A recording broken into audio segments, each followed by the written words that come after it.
The purpose of this recording is twofold. I'm going to do two things with the software called Audacity. I'm going to import audio and then edit it and show you a bunch of editing tricks that you can do. And then we're going to record something with a microphone. So the first thing I'm going to do is import audio. Say you have a file.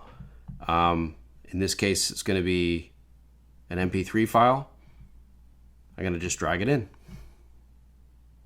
And there we have our information. So this is the left-hand channel of a stereo track. This is the right-hand channel of a stereo track. One of the most useful edits is cropping music. So this original track is 2 minutes and 30 seconds. Let's say I wanted to create a 30-second segment for a listening exam for an exam. Well, I'm using my trackpad, pushing it down and rolling it across to the left-hand part of the screen. I'm going to push the delete button, and that shrinks it down to the final 30 seconds of this track. If I push the space bar, that's one of the most effective keyboard shortcuts because it's for playing music and it's also for pausing the music.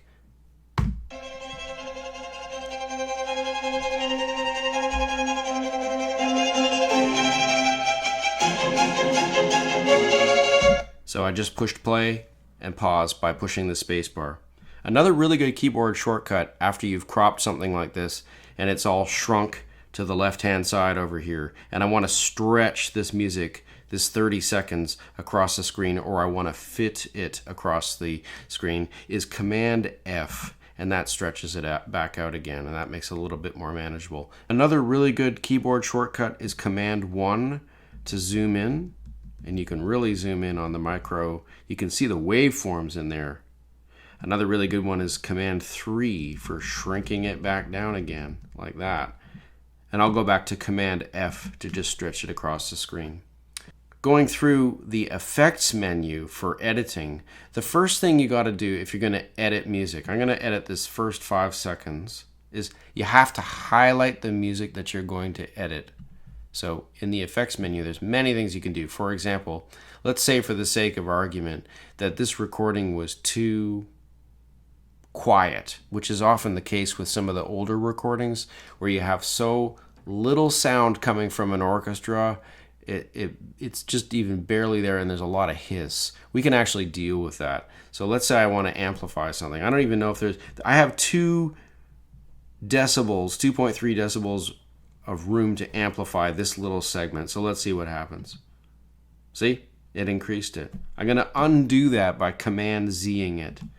Here's what maybe a badly recorded soundtrack might actually look like if I reduce the decibels by going into the negative territory. Let's say I say negative 27 decibels.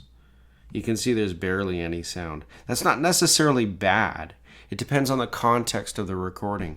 But if the whole track looks like that, it's probably going to be too quiet, even if it's a quiet movement of a symphony. So I'm going to Command Z, undo that again, and now we're back to our original track. What are some of the other effects? Changing the tempo without changing the pitch.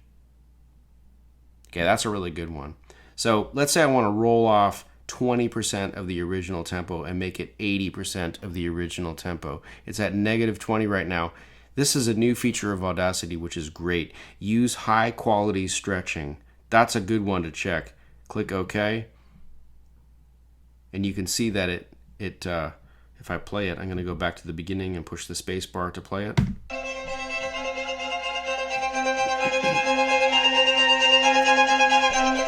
So that's not the original tempo. That's much, much slower. That's great if you, say, are getting ready for an orchestral audition and you want to slow down the track of an orchestral recording and play along with that. Or if you've got a recording from a pianist and you want to increase the tempo because it may be too slow or a little too fast or whatever, you can easily adjust the tempo without changing the pitch. So I'm going to undo that.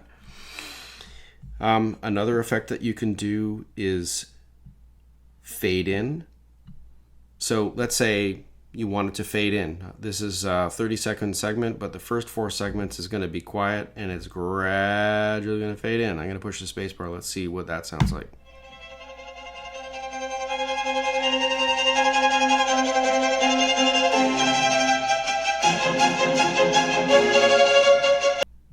Another common edit that you can do is change the pitch. So let's highlight that and change the pitch. I'm going to lower it by 3/2 steps. This might be useful if you're a singer and a song is in a key that you may not want to sing. And let's say the pianist may have the music, but it doesn't have the time to record it. I'm going to lower it by 3 semitones. Let's see what that sounds like. So you can see it did it effectively enough. These are the most common edits that I use for editing in Audacity. One more effect that I'd like to show you, and that's noise reduction. Here's a recording that I made just recently, and it's got a lot of noise in it because I put a fan in the room. Some recordings have a lot of hiss in it, and you may want to remove it. So if you can sample just the hiss, then you can maybe take the hiss out of the entire track. There's that hiss. That's actually the sound of the fan. So what I'm going to do is highlight just the hiss and take a sample of it by going to noise reduction, and here's the sample of it.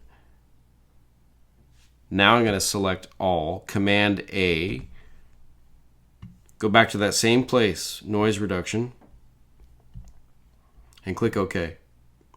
It reduced some of the noise. Let's see if it reduced all of it. There's some noise that's still there. So I'm going to go ahead and select all and repeat noise reduction and see if that makes a difference. No sound.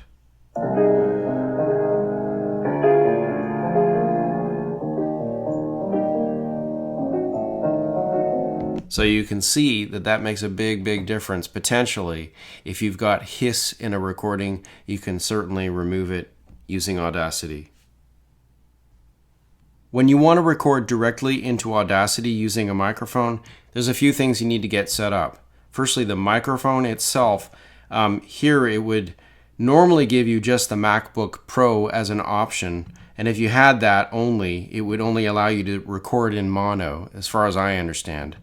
I have a plugged-in Yeti stereo microphone that I'm using, and it allows me to record in stereo, so therefore I'm recording in stereo into Audacity.